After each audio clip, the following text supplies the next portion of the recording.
Shalom, shalom, chers amis auditrices, chers amis auditeurs.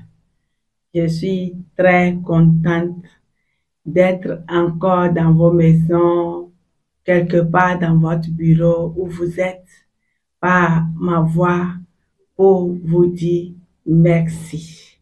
Je vous invite à lire avec moi Acte 3, du verset 2 au verset 8. Acte 3, 2 à 8. Nous lisons. Il y avait un homme boiteux de naissance qu'on portait et qu'on plaçait tous les jours à la porte du temple, appelé la Belle, pour qu'il demandât l'aumône à ceux qui entraient dans le temple. Cet homme, voyant Pierre et Jean qui allaient y entrer, leur demanda l'aumône. Pierre, de même que Jean, fixa les yeux sur lui et dit, regarde-nous. Et il les regardait attentivement, s'attendant à recevoir d'eux quelque chose. Alors Pierre lui dit, je n'ai ni or ni argent, mais ce que j'ai, je te le donne. Au nom de Jésus-Christ, lève-toi et marche. Et le prenant par la main droite, il le fit lever. Au même instant, ses pieds et ses chevilles devinrent fermes. D'un saut, il fut debout et il se mit à marcher. Je vous propose comme thème ce matin la nécessité du réveil. La nécessité du réveil. Ça veut dire que nous sommes dans une situation, chers frères et sœurs, chers amis, auditeurs, que nous sommes dans une situation où nous avons besoin de nous réveiller. Quand on parle de nécessité, ça veut dire que sans la chose, il y a un problème. L'Église aujourd'hui traverse des moments d'apostasie, moments très difficiles, moments où on se pose beaucoup de questions par rapport à notre vie spirituelle.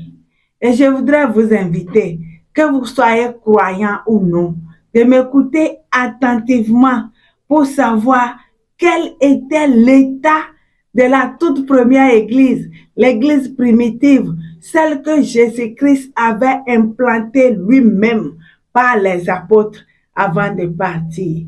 Cette église, quand vous parcourez le livre des Actes, dans le chapitre 2, le chapitre 3 et même plus, vous allez comprendre que dans cette église, les prédications étaient accompagnées de puissance. Au point où quand les disciples prêchaient, la conviction était là et plusieurs personnes pouvaient se donner à Dieu. Après les prédications, il y avait une multitude de conversions qui confessaient, les gens confessaient leurs péchés et se donnaient au Seigneur. Quand les disciples prêchaient, les miracles accompagnaient leur prédication.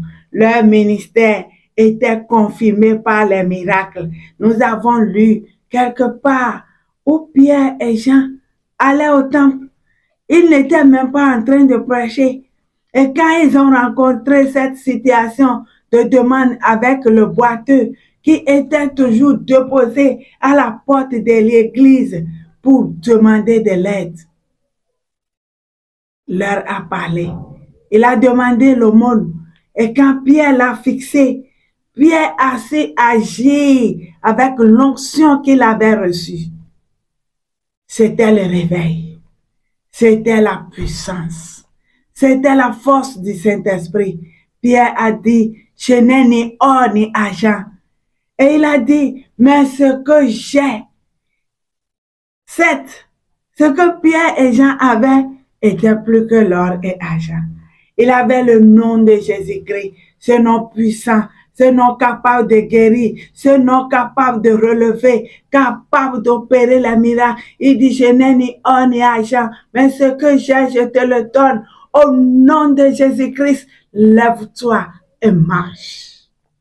La foi a agi. Pierre était convaincu que par la puissance du Saint-Esprit, il pouvait faire lever ce boiter et le faire marcher. Et lui aussi, il avait reçu le message par la foi. Et c'est ainsi qu'en associant les deux fois, Pierre a tenu la main du boiter, l'a fait lever et il a marché. Alléluia.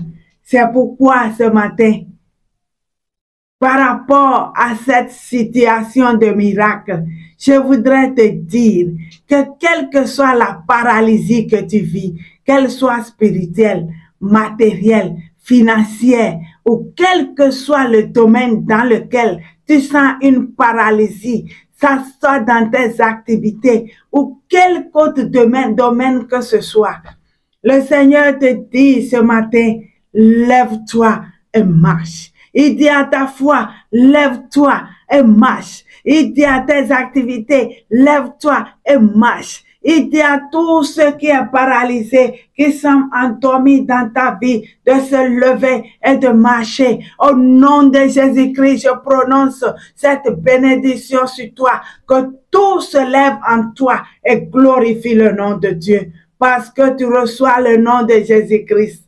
L'or et l'argent ne font pas toujours le bonheur. Dans l'église primitive, il y avait l'union et l'amour. L'union et l'amour. Et cet amour couvrait tous les problèmes de l'église.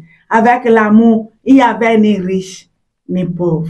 Avec l'amour, il n'y avait pas de malheureux. Personne ne pouvait dire qu'il est pauvre. Personne ne pouvait dire qu'il a une situation sans solution. Avec l'amour, chacun pouvait dire, voici mes biens. Et regardez quand vous lisez dans les textes, il y a des croyants qui ont imité quelqu'un.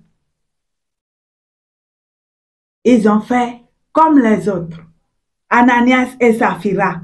Dans cette église, ils ont ignoré qu'il n'y avait pas de place pour le péché. Même le mensonge, Dieu a dit non, pas dans mon église. Et regardez Ananias et Saphira, chapitre 5, qui viennent avec un peu d'argent. Ah, voici l'argent de notre champ que nous avons vendu. Mais le discernement était au rendez-vous. Et quand Pierre leur a demandé pourquoi ils ont osé mentir au Saint-Esprit, l'homme n'a pas confessé. Il n'a pas cédé son cœur. Et il est mort. Et la femme, à son tour, voulant épauler le péché de son mari, est morte. Dieu a frappé. Il a dit non à l'entrée du péché. Pas d'intrus dans mon église. Et je voudrais, chers amis, chers frères et sœurs, vous interpeller tous. Je voudrais crier au réveil. C'est nécessaire qu'on se réveille. Nous sentons la nécessité du réveil et chacun doit se lever dans son coin, à son poste, quelque part où il est, vivant l'apostasie ou non. Levons-nous, crions le réveil, prêchons le réveil, vivons le réveil, vivons la sainteté au nom de Jésus-Christ. Aujourd'hui, nous avons de l'or. Nous avons de l'argent, nous avons le diamant et beaucoup d'autres richesses. Mais seul le Seigneur Tout-Puissant peut nous amener au réveil. C'est pourquoi j'écris et criez avec moi le réveil. Que le Seigneur bénisse chacun de nous et que nous puissions savoir qu'il est nécessaire que nous puissions nous réveiller. Quelle que soit votre dénomination, réveillez-vous. Revenez à Dieu. Accordez encore un moment à l'Éternel qui vous a créé. Réveillons-nous. Je répète, réveillons-nous. Shalom.